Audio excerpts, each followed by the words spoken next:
తెలుగు సినిమాల స్పాన్ పెరిగినప్పటి నుంచి pan India cinema అంటే ప్రపంచవ్యాప్తంగా మంచి క్రేజ్ ఏర్పడుతుంది. పైగా అందరి చూపు టాలీవుడ్ సినిమాలపైనే ఉంటున్నాయి. అలాంటి సినిమాల లిస్టులో తాజాగా రిలీజ్ అయిన కల్కి 2898 AD మొదటి స్థానంలో ఉంది. ఇక ఈ మూవీలో దీపిక పాత్ర ప్రత్యేకమైనది అన్న విషయం ప్రత్యేకంగా చెప్పనక్కర్లేదు. అయితే ఇంత మంచి అద్భుతమైన అవకాశాన్ని ఓ హీరోయిన్ వదులుకుంది. మరి ఆ హీరోయిన్ ఎవరో ఓ లుక్కేద్దాం పదండి. రెబల్ స్టార్ ప్రభాస్ హీరోగా నటించిన ఐ యాక్షన్ ఎంటర్టైనర్ కల్కి 2898 AD మూవీ 370 కోట్లకు పైగా బ్రేక్ ఈవెన్ టార్గెట్తో జూన్ 25న థియేటర్లో రిలీజ్ అయిన ఈ మూవీ దాదాపు 2 రోజుల్లో 296 కోట్ల గ్రాస్ వసూలు చేసి సంచలనం సృష్టించింది.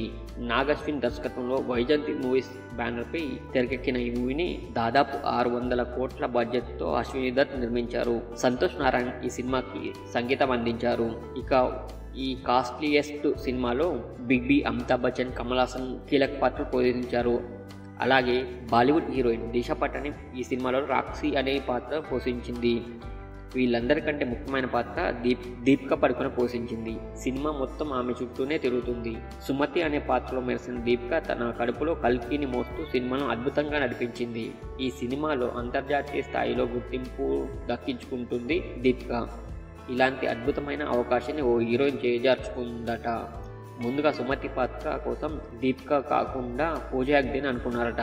అయితే అంతకుముందు ప్రభాస్తో కలిసి రాధేశ్యామ్ అనే పాన్ ఇండియా మూవీ చేసిన పూజా హెగ్డే మరోసారి ఆయనతో జోడీ కట్టే అవకాశం వచ్చింది.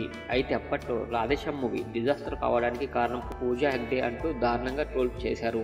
ఆమె సరిగ్గా హావభావాలు పెద్దగా పలికించకపోవడం వల్లే సినిమాకు సగం నెగిటివ్ టాక్ వచ్చిందని అన్నారు. అలాగే ఆమె నటించిన సినిమాలన్నీ ఫ్లాపులు కావడంతో యూనిట్ తమ నిర్ణయాన్ని మార్చుకున్నారనే విషయం ఇండస్ట్రీలో చర్చ జరుగుతున్నది. ఈ నేపథ్యంలోనూ మరోసారి ప్రభాస్ సరసన కల్కి వంటి పాన్ వరల్డ్ సినిమాలో పూజాకు బదులు దీపిక పడుకోనని తీసుకున్నారు.